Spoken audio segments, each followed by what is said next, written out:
Welcome to the next episode of Ask Mike. This is our new series where I answer questions from our audience.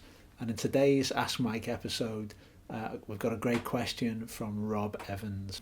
And Rob's written in and asked, "Hi Mike, I'd love to hear you explain how to learn the fretboard and any tips you have to know the different positions for different notes or chords. Thanks for all that you do, Rob." Well, Rob, thanks very much for your question. It's a really great topic, this. It's something that I think almost everybody who watches these videos will be interested in. So let's dive in. Okay, so we're going to break this down into 5 steps. Now, before we dive into these, 2 things. Number 1, there's going to be a free download at the end of this video, so watch out for that. And second of all, although it's really important to know what the notes of the fretboard are, guitar beginners don't need to know this. So it's great if you want to learn exactly what's happening on the fretboard. But for example, if you can't play, a D minor chord yet, or or an F chord, you probably don't really need to know exactly what the guitar fretboard is made of if you haven't got basic chords down yet. So don't worry too much about what the fretboard's made of if you can't, strum in time, change basic open chords yet. Okay, with that said, we're now going to dive into the 5 steps. Okay, step number 1. There is a kind of prerequisite really for you to understand what's actually going on the guitar neck.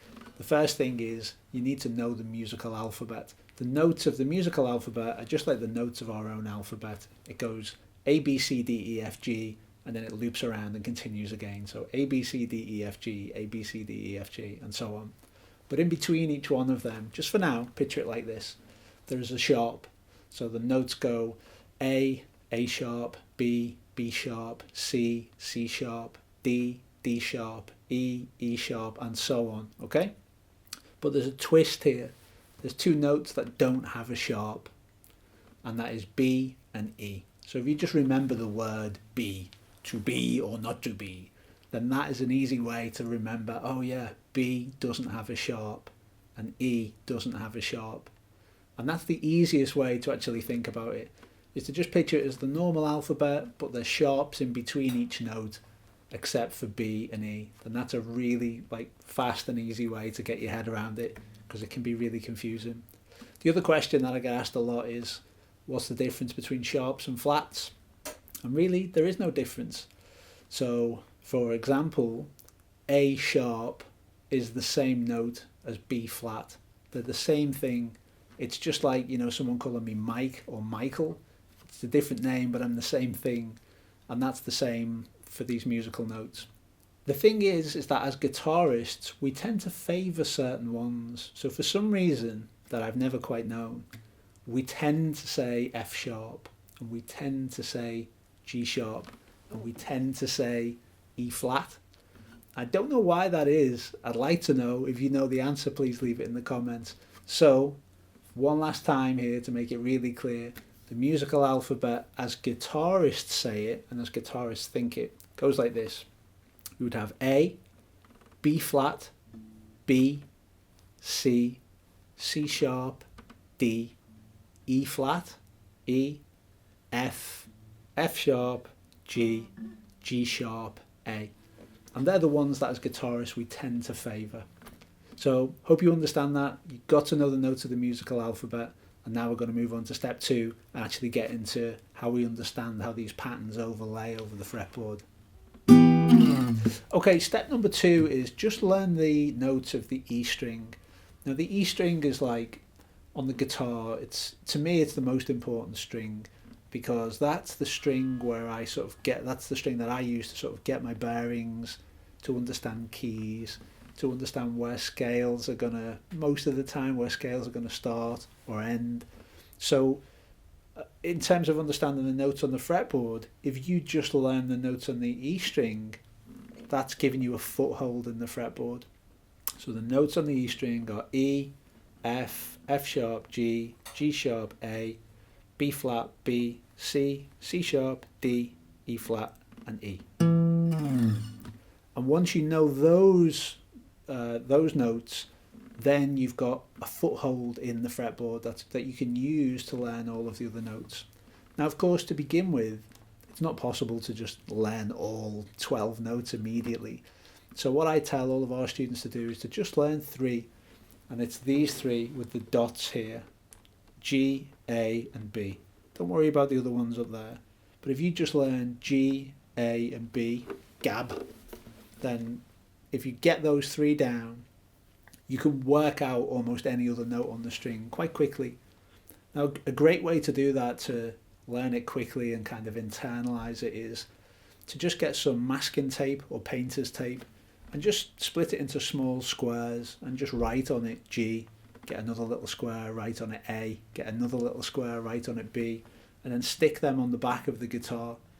Now, make sure that you write on it before you stick it on the guitar, because if you put it on the guitar and then write on it, you might damage the wood of the guitar. So if you just do that separately. And then what that is it's a visual reminder. Every time you look down at the back of your guitar, you see G on the 3rd fret, A on the 5th fret, B on the 7th fret. And in my experience, when most people do that, they learn the notes quite quickly. Like within a couple of weeks, people are really comfortable with what the notes are on the E string. Because if someone says to you, okay, where's B flat? Then if someone just asks you that directly, you might think, you've got to try and figure out the whole fretboard. But if you know B is on the 7th fret, and you know B flat is one lower, then you can very quickly say, all right, cool, B flat's on the 6th fret. So that's like just a really good practical tip that I've seen help a lot of people. Okay, so that's step number 2. Just learn the notes of the E string first.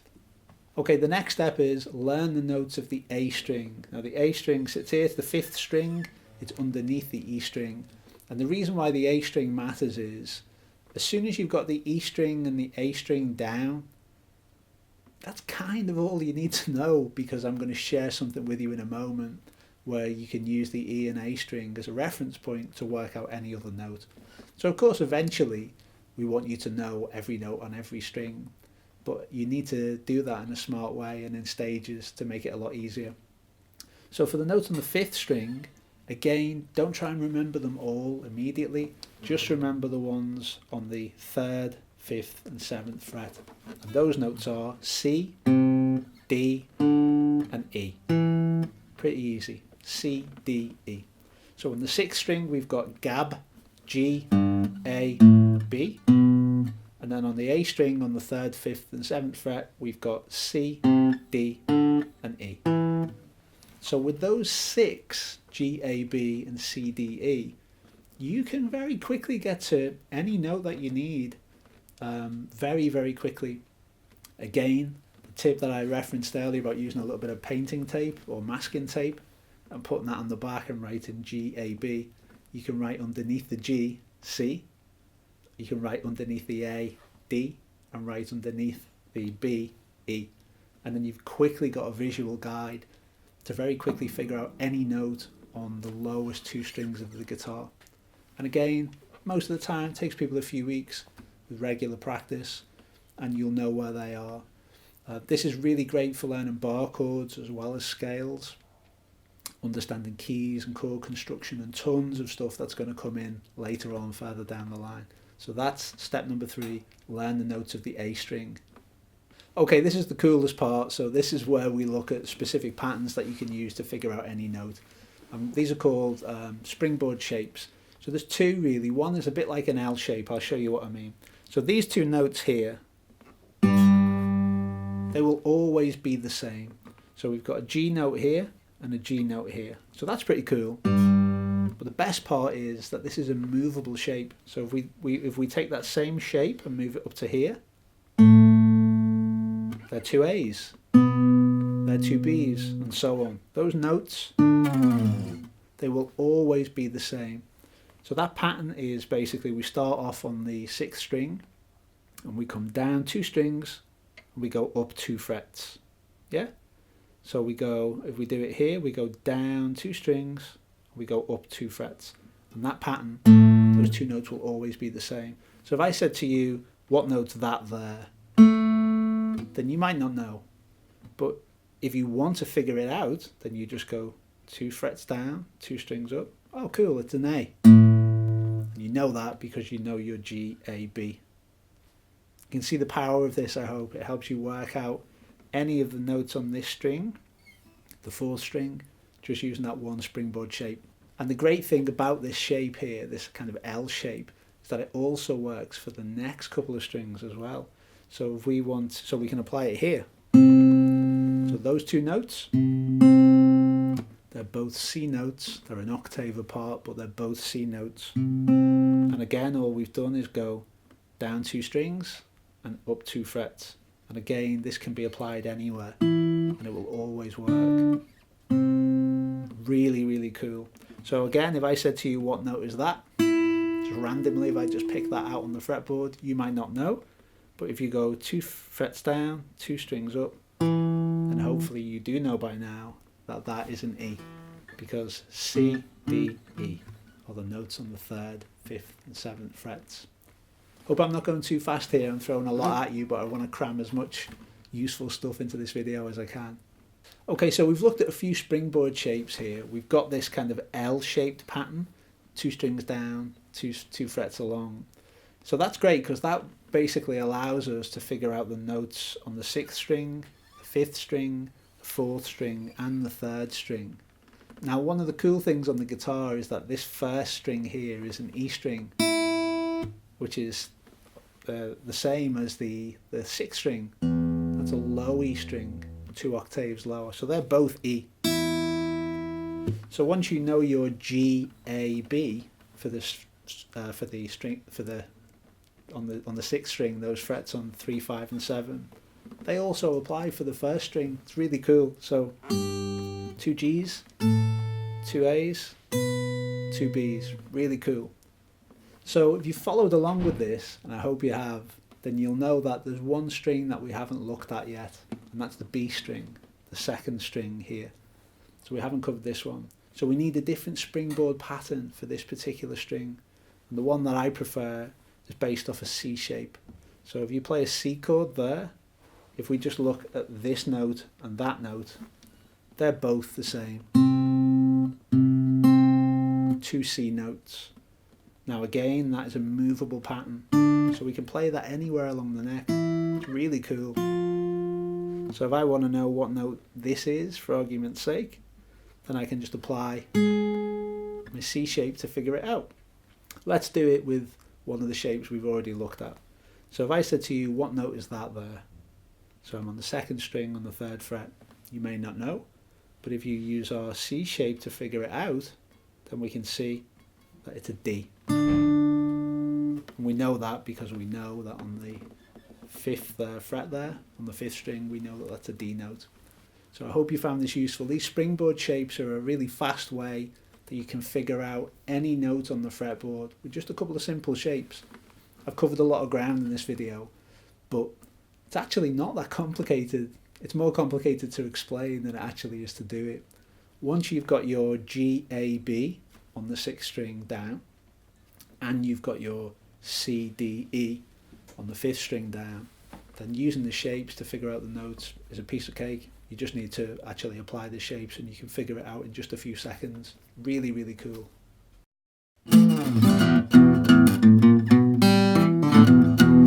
Okay, I hope you've enjoyed this video. We've covered loads of ground here. I'm conscious that I don't want to overwhelm you with information, so we put together a really simple cheat sheet that you can download, which kind of summarizes everything that we've discussed here. And you can, download that, print it off, keep it in your practice space, or, wherever makes the most sense for you. If you just head over to our website, nationalguitaracademy.com/YT28, then you can download the cheat sheet there, which is like a ultimate guitar fretboard cheat sheet, which will roll up everything that we've covered in this lesson, and hopefully be a really handy reference that you can use again and again. So to check that out, please head over to nationalguitaracademy.com/YT28.